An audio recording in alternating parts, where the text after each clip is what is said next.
So, as you will have seen in my previous video on Jack and Lily Sullivan, there are a few more interviews that were done by the former partner of the children's mother. Now, I am going to refer to him as the former partner because that is all it is. As people have pointed out, and I think as people become more emotionally invested in this case, he's not their stepfather. He's been in their life for 2 years, and currently, as things stand, he's not even the partner of their mother. For some reason, there has been a split, and they are no longer together. So, at the end of the day, Daniel Martel is just someone who knows these kids. He's not family.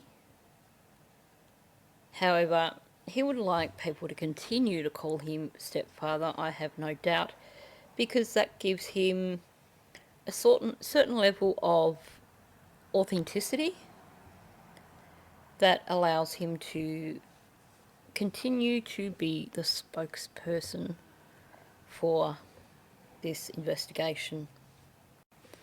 Now, I know there is a somewhat popular opinion right now that because he's searching, because he's speaking out, he's got nothing to do with the disappearance of the children and that it's all on their mother. Can I just point out that given that both Malaya and Daniel have given similar stories regarding the children's disappearance, then you can't exactly say that one is completely innocent and the other isn't. Because if something sinister has happened to these children in the home, then both these adults are responsible. You can't say, oh well, you know, look at him, he's doing interviews, he's doing all this stuff, he's innocent, and turn around and say Malaya is guilty. Because, like I said, if one of them's guilty, both are guilty. Whether it is that one has guilty knowledge and the other one is guilty in relation to the kids no longer being around, or whether they are both guilty somehow of actions leading to the kids no longer being around, it's either none or both. Now, law enforcement are still standing by what they've said in terms of it was not an abduction. And while some people are saying, well, you know, how can the mother possibly leave when her children are missing? To me, that screams out that those children definitely never walked off into the woods, because no matter what you may want to believe of this mother, you can see her Facebook account is full of photos of these children dating back to when they were babies.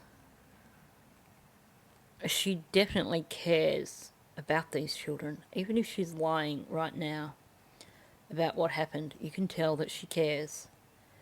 If these children had simply wandered off into the woods, then it seems extremely doubtful that she would have left the area, which to me says that we've ruled out the children heading off into the woods.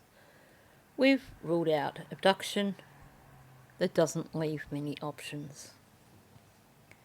So in this video, I'm going to go through the last couple of interviews that were done with Daniel and point out some things that are apparent to me.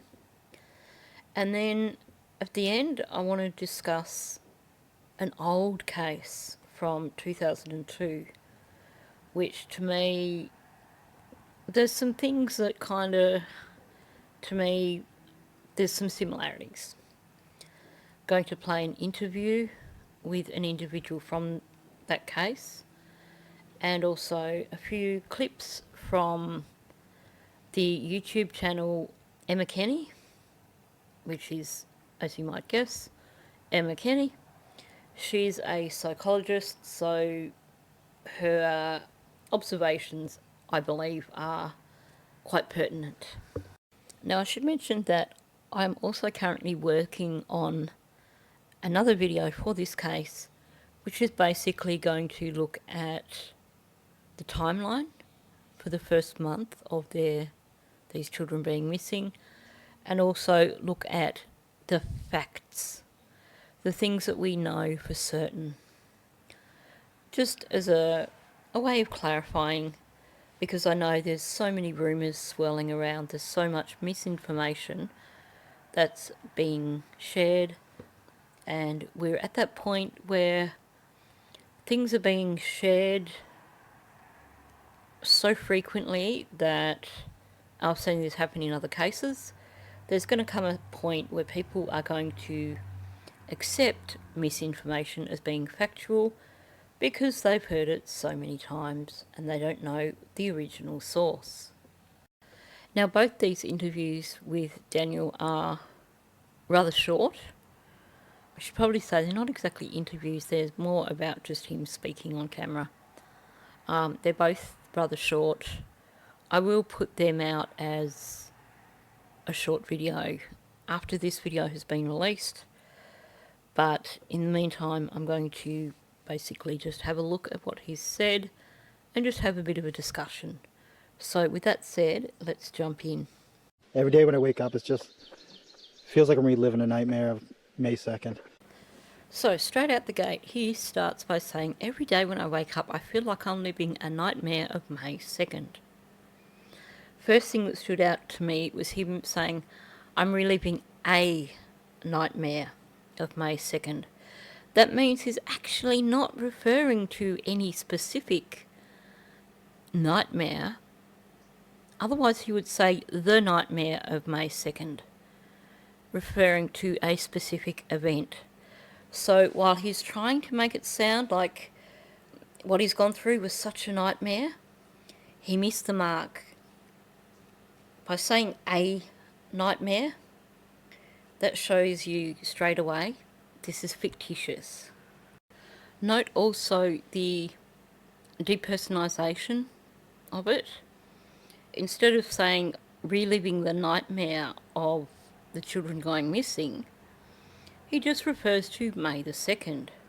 Could be referring to anything. I'm reliving a nightmare of May the 2nd when I dropped a scalding hot bowl of ramen noodles in my lap. And yes, before you ask, for those of you who, if you know, you know, the reference to ramen noodles was intentional. I was doing an intentional comparison with another individual who was referred to as a child's stepfather when he really wasn't. Now, one thing I noticed in this interview is that he does appear to be adapting somewhat. I suspect that he is actually following social media, and more specifically, probably following people who have done body language analyses. Because at first glance, he appears to be making far fewer facial gestures and far fewer head movements. He is concentrating very, very hard on trying to keep his face still and trying to not actually make any facial gestures that are going to give him away. That's my opinion.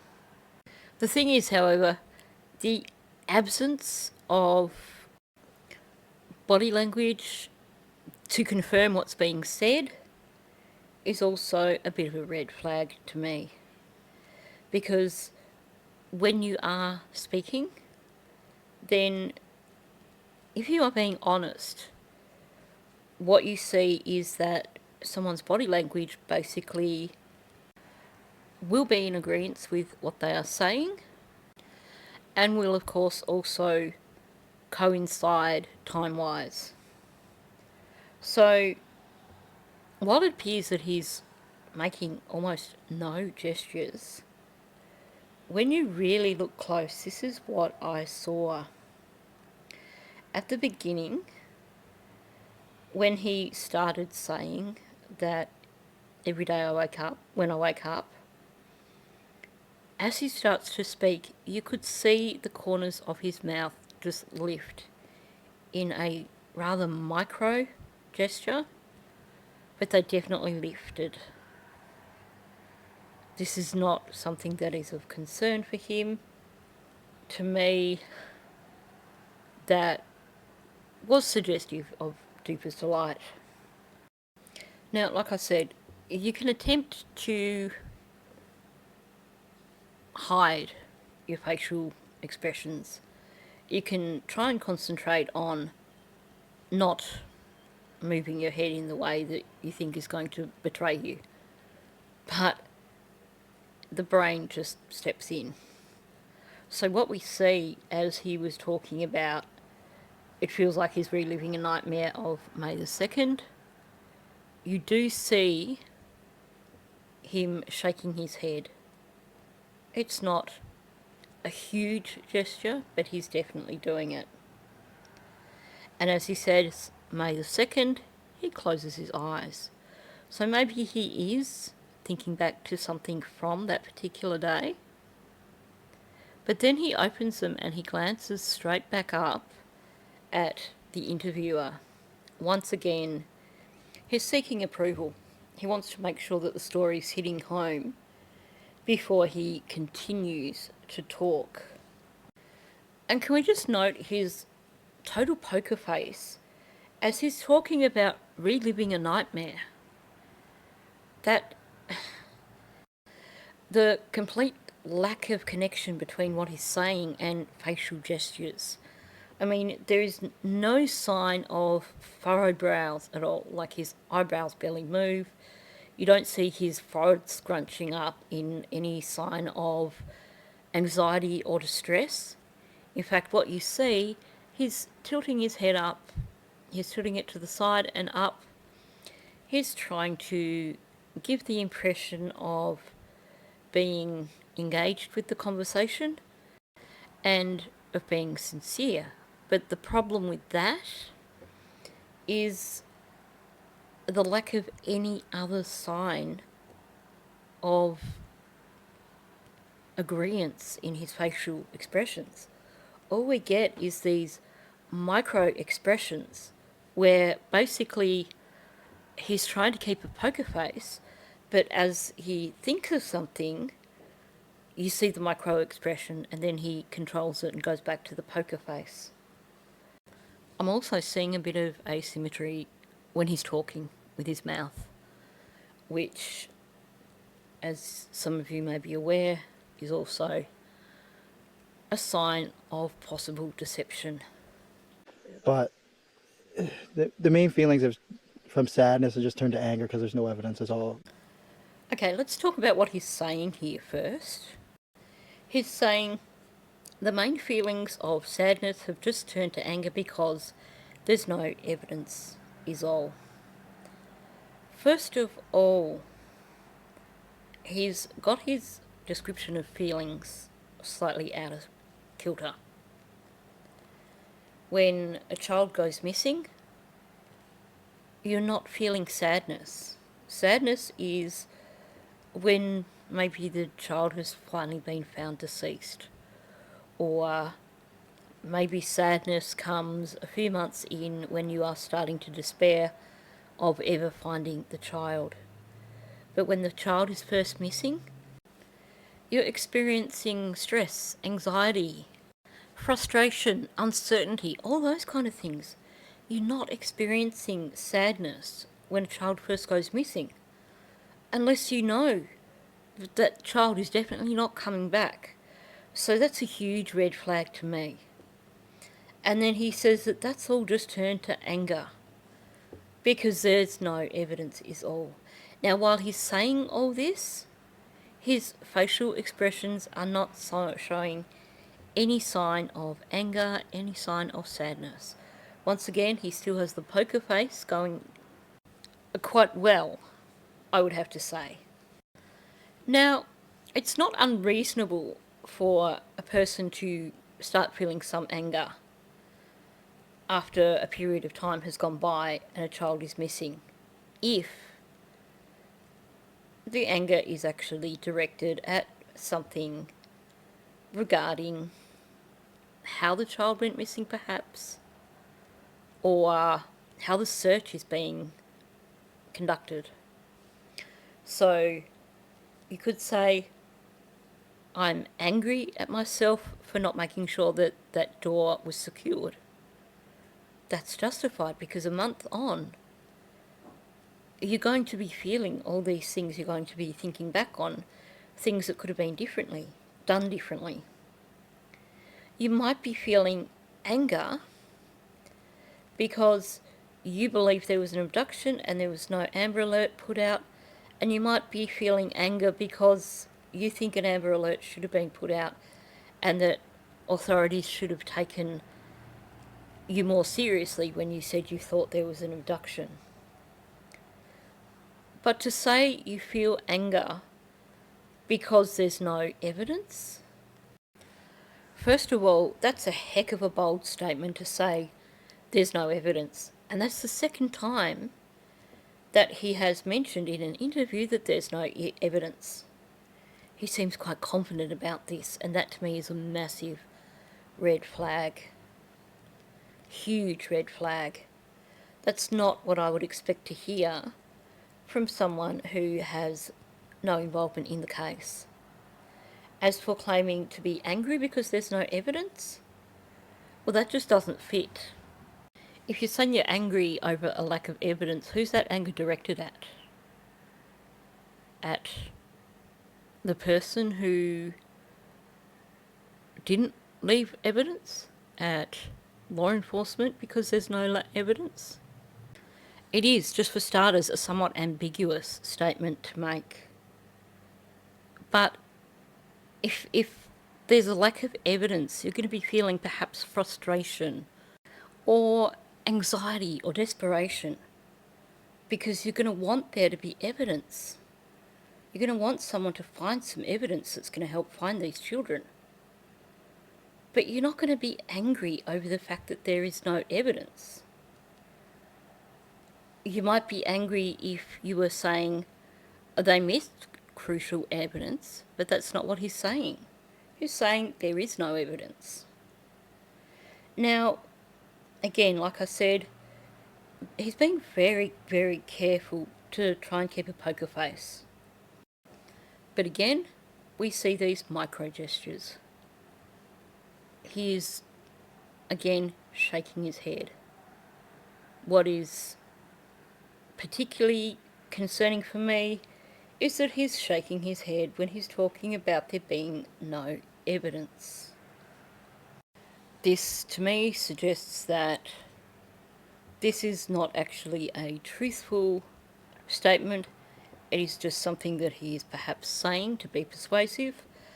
And what makes me feel that that's the case even more so is that as he says that there's no evidence, he looks up again seeking approval from the listener. During all this, he is doing his best to avoid eye contact, which says to me that he really doesn't want to show the fact that everything he's saying in this particular instance is not truthful. He's not gone from feelings of sadness to anger. And this statement of no evidence is, I guess, wishful thinking perhaps on his part. Maybe. Again, we see some asymmetry in the way his lip curls up as he's saying that he's gone from main feelings, and his lip curls up, of sadness to anger. You know, I'm seeing these red flags in his language and his body language. And I know there's a lot of people that really want to believe this guy. And there's a lot of people who don't pick up on the little micro gestures that are occurring. and don't realise that they're not actually seeing any other gestures that would actually connect with what he's saying. And instead think, well, I'm not seeing any large gestures that tell me he's lying, so he must be telling the truth. As of after 1 month, and it's really taken a toll.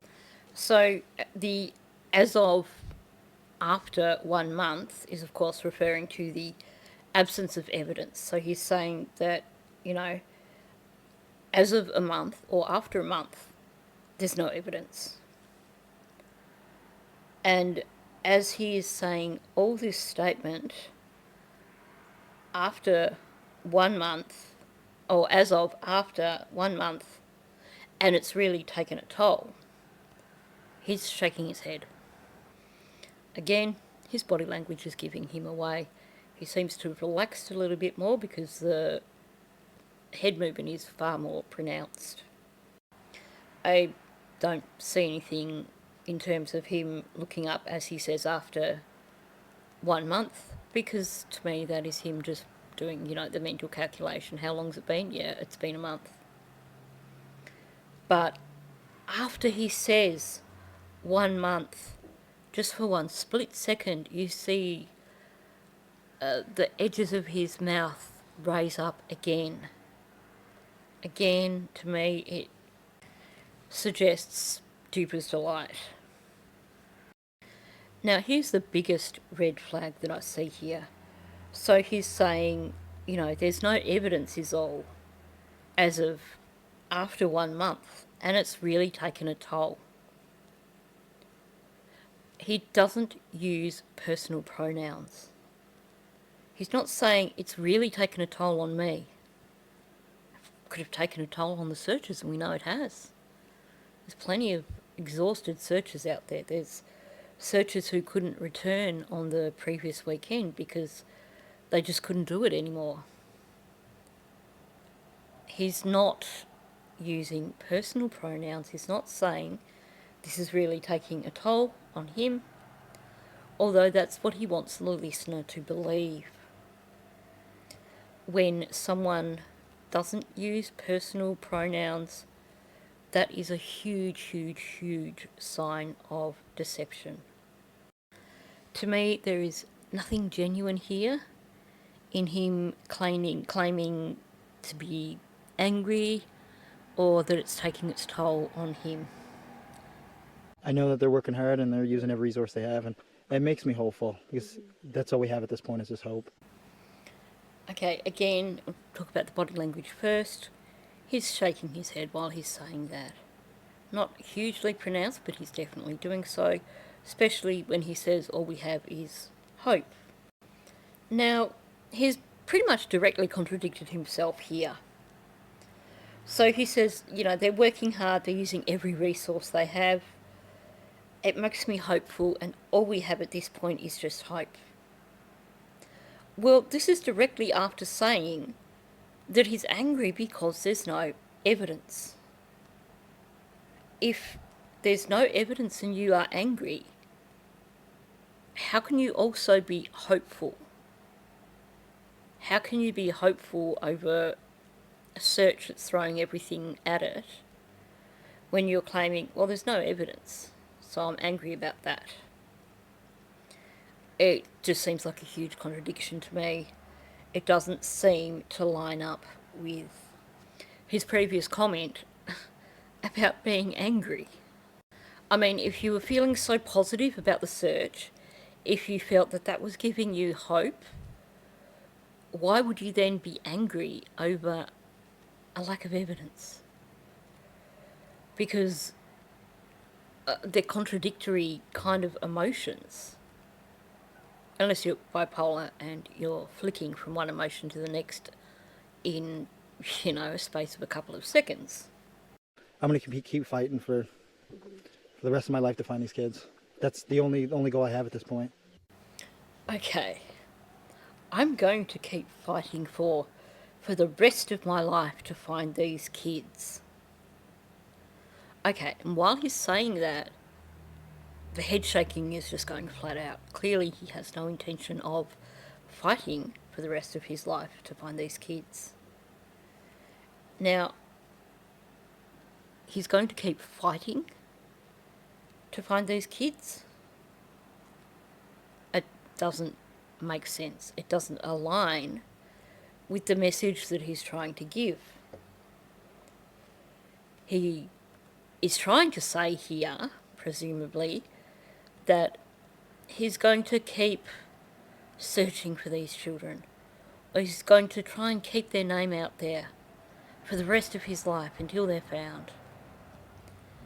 But he's going to keep fighting. Fighting for how? What? If he was fighting for justice, yes, you could say that. You could say you're going to keep fighting till justice is served. But saying you're going to keep fighting for the rest of your life to find these kids, it just doesn't mix. Generally, you don't hear people talking about fighting to find kids. What's he fighting? Who's he fighting? And let's talk about this over-exaggeration. I'm going to keep fighting for the rest of my life to find these kids. Because he believes they're never going to be found, for starters. You know, he is basically saying there that he believes they're not going to be found, and that he's going to, keep doing this for the rest of his life. But I'm going to keep fighting for the rest of my life. He's being a little bit overdramatic and attempting to be overly persuasive here. I could expect someone to say, I'm not going to stop till they are found. I'm going to continue searching. I'm going to continue putting pressure on authorities until they are found. But his statement just is way out there. And it really seems a little bit off for me. And then we get that's the only goal I have at this point. Trying to be a little bit over-persuasive, really. Because if you're saying, you're going to be searching for the rest of your life, or you're going to keep searching till these kids are found, you generally don't need to throw in, that's the only goal I have. Unless, of course, it's a big whopper and you're just trying to be overly convincing. I had massive flashbacks here to Sammy Smith in the Kylie Rodney case. Those of you who watched or followed Kylie's case will recall the big speech by Sammy Smith. I'm going to keep searching. I'm going to be here. I'm meant to go to college, but I won't leave until she's found. And then she took off. Headed off for a holiday in another state with her parents.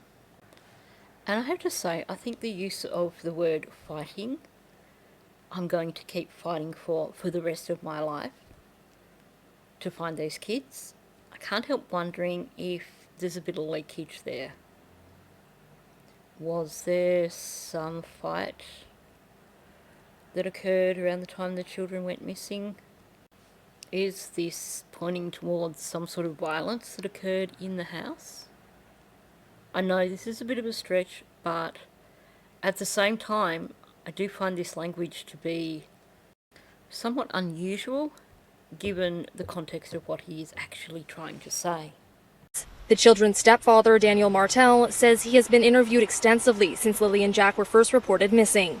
You mentioned last time we chatted that you'd offered to do a polygraph test. That is correct. Has that already happened? That has happened. Right. And did you get results from that yet? I do have results, and I don't know if I can share those results, but they were good in my favor, we'll say that. Now, I mentioned this in the previous video. The person who's done this polygraph test, or claims they've done the polygraph test. Of course they're going to tell you what they want you to know. So even if the test results weren't great, they're not going to tell you that. What he does say is extremely, extremely odd. Talking about the results of the polygraph, and he says, but they were good. In my favour, I'll say that. There's a lot of head shaking going on while he's saying this. Whether that means that he's actually not done a polygraph test, or whether it means that he's got no idea of the results of the polygraph test. As I mentioned before, first of all, polygraph tests aren't admissible in court for many, many reasons. There are plenty of guilty people who have passed polygraph tests before. I won't go into that too much because I don't want to sound like I'm making accusations, but it does have a lot to do with physiological responses.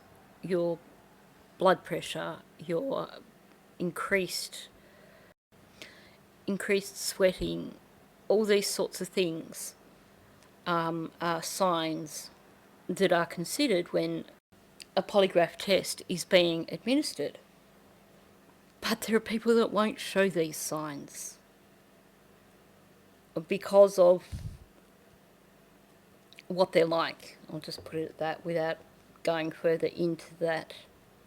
And in terms of saying the results were good in my favour, instead of, most people would say, yeah, I passed a polygraph test. So what's he trying to do here? What's he trying to say? If he did a polygraph test, they haven't given him any indication of how he went, perhaps? Or if he hasn't done a polygraph test and he just can't quite stretch himself to lie and say that he passed a polygraph test. Because the brain doesn't really like to lie. It's not programmed to lie. So that's when you get people saying odd things like this.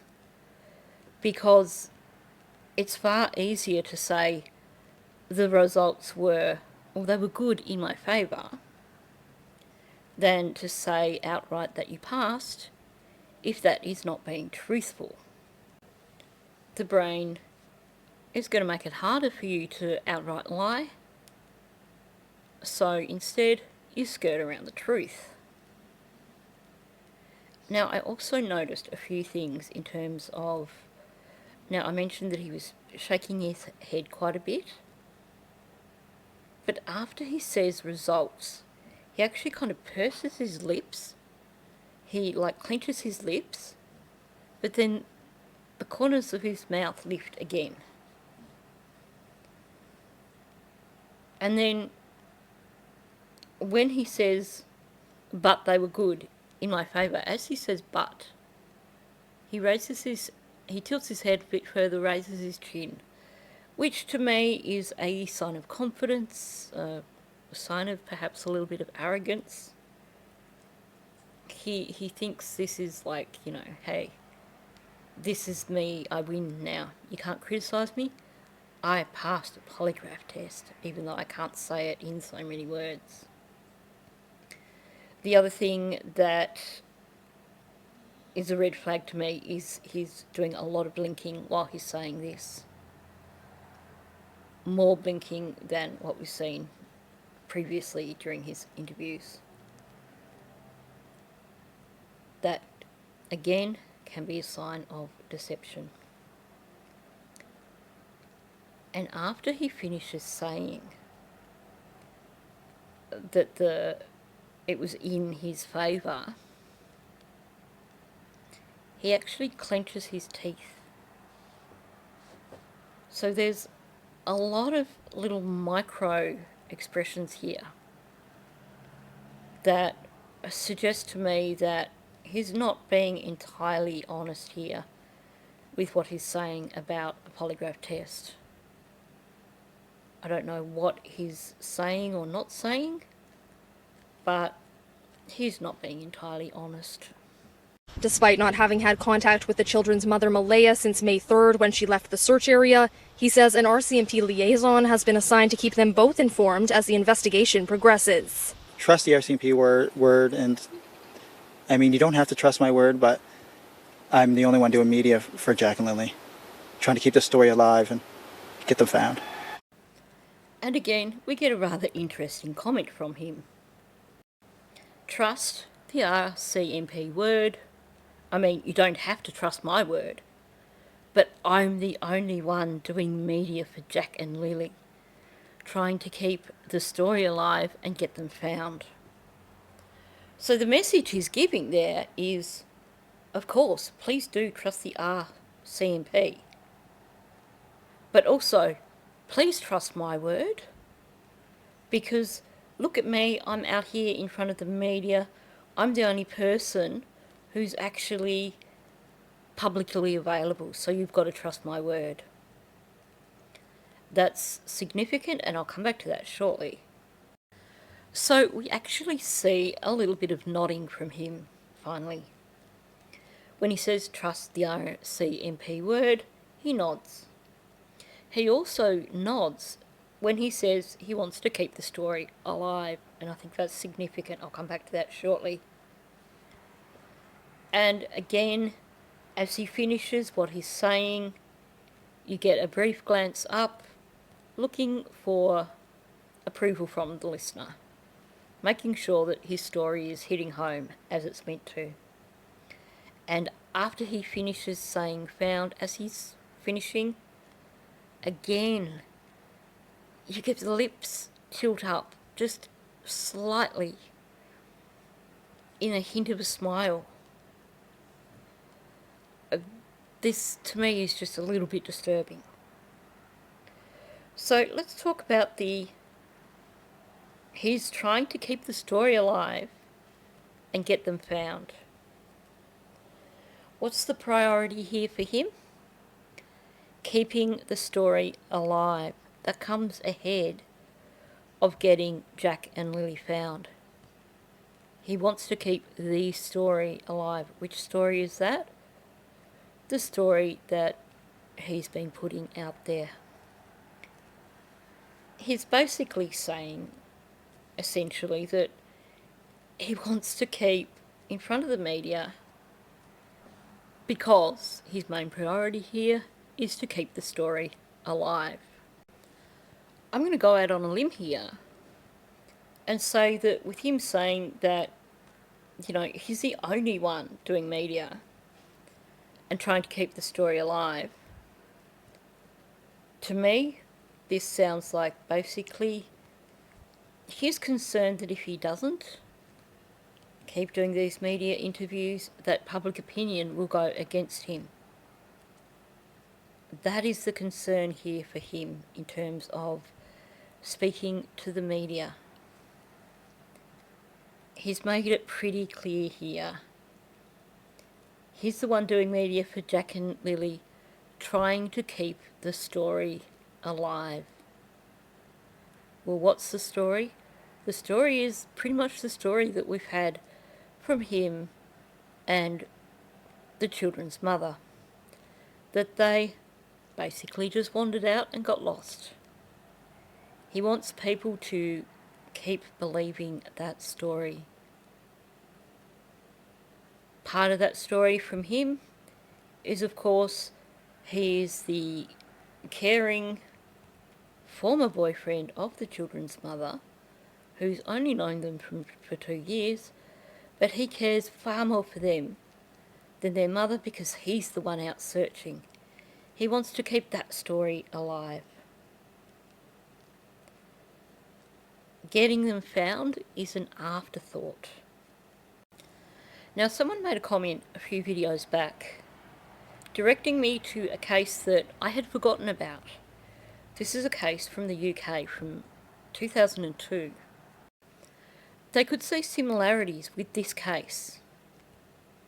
And at first when they mentioned the name, I'd forgotten the case. I think had they mentioned the name of the two girls that had gone missing and eventually were found deceased, I straight away would have known what they were talking about, but I had to go to a Google search. But I want to play you an interview. And this is with a man called Ian Huntley. Now, just to give you some background, in 2002, two little 10-year-old girls went missing. They had snuck out of the house, gone to a local sports hall and basically got themselves some lollies out of the machine that was there. And they were seen there. They were seen walking down the road with their lollies. They were caught on CCTV footage. And then they just vanished. And the first thing the parents knew about it was when they suddenly discovered a few hours later that they weren't in the bedroom of one of the little girls' house, who is where they were at the time. Now, the caretaker of a nearby school came out pretty early on in the piece and started doing interview after interview with the media, because he claims to have been the last person to see the children. They happened to walk past. He was outside with his dog, and they happened to walk past, and he had a bit of a chat with them, and then they headed off in the direction of the library. This is the story that he's giving to media. And he ended up pretty much becoming the face of this investigation, because he was just giving so many interviews with the media. The thing is, this man, Ian Huntley, was actually responsible for the abduction of those two girls and for their demise. And when I went back and I looked at his interview, I did see some similarities. So I've had to actually remove the video of the Ian Huntley interview from this video because I got a copyright claim on it. So instead, I'll put the link for the interview in the description section below this video, along with the link for the video that Emma Kenny does talking about the entire case, so that if you are interested, you can pop over and watch them after you've watched this video. So I'm going to play two short clips from the episodes that Emma Kenny did on the disappearance of Holly and Jessica, because she says some things here that I think are really good observations that I think we need to take into consideration with regards to this case. Now, I'm just saying this reminded me of Daniel's interactions with the media. I am not necessarily drawing a direct link between him and Ian Huntley, but there are some interesting things here that Emma Kenny does say with regards to Ian Huntley specifically, but then she does go into a more of a general discussion. Like I said, she's a psychologist. This is basically her area of expertise. What is sickening about what plays out, aside from the obvious, aside from we're talking about the murder of two beautiful innocent girls, is that among the local people who were searching for those girls was Ian Huntley. And you know what? He stood out. Officers actually said he stood out from the get-go because he had this keenness to assist the officers. He actually even admits that he'd spoken to them, and he suggests, in fact, that he may have been the last person to speak to them before they vanished. He kind of puts himself in the centre of it. She talks about Ian Huntley joining in the search and his keenness to assist law enforcement and how he put himself in the centre of the investigation. She could be saying the exact same things here about Daniel. Now, maybe he's just super enthusiastic, and even though he's only known these kids for 2 years, he's not related to them, he's not even with their mother anymore. He's just that kind of person. But he's doing a heck of a lot of media interviews. He is putting himself out there in a major way. And it certainly does bring Ian Huntley to mind. Now, one more comment from Emma. The police immediately suspect him. They're suspicious of his account. He seems too emotionally involved in the case. He's constantly inquiring about the progress. Now, you could be mistaken for believing that Daniel was a biological parent of these children, given how deeply connected he is emotionally, when in fact he's only known these 2 children for 2 years, and he has children of his own. And of course, we've heard on the dispatch audio that he was taking himself to the base camp, essentially, for regular updates. Now, it could just be like, well, okay, he's super concerned. He's grown attached to these children over the 2 years that he's known them. Has anyone ever asked why this guy is so desperate to stay there and be front and centre while everyone's looking for these 2 missing children, rather than feeling the need to just go and hug his own children, the need to go and spend time with his own children? Sure, he's claiming that he's not allowed any access to his 18-month-old child, but he has 2 other children. But apparently for him, the priority is Lily and Jack. Now, for those of you who are familiar with my channel, you will understand that we have a lot of respectful discussion in the comments section of my videos. I certainly don't claim that my opinions are anything more than just opinions, and that they are necessarily more valid than anyone else's opinions, or that I am factually correct. I'm simply sharing my opinions, my observations, and hopefully opening up discussion in the comment sections of my video. I do see some wonderful comments from my regular subscribers. I see people putting forward so many ideas that I haven't even considered. And I see people who quite respectfully disagree with my opinions and assessments. And when it's done respectfully, I appreciate that, because it does allow me to join the conversation and to step back and have a look at my own perception of things and see if I am coming at it from a bias. See if there are other possibilities that maybe I just haven't considered. So please do, if you disagree with my assessment, please feel free to share your own thoughts in the comment section of this video. That said, please do it respectfully, and also please do it respectfully towards other commenters.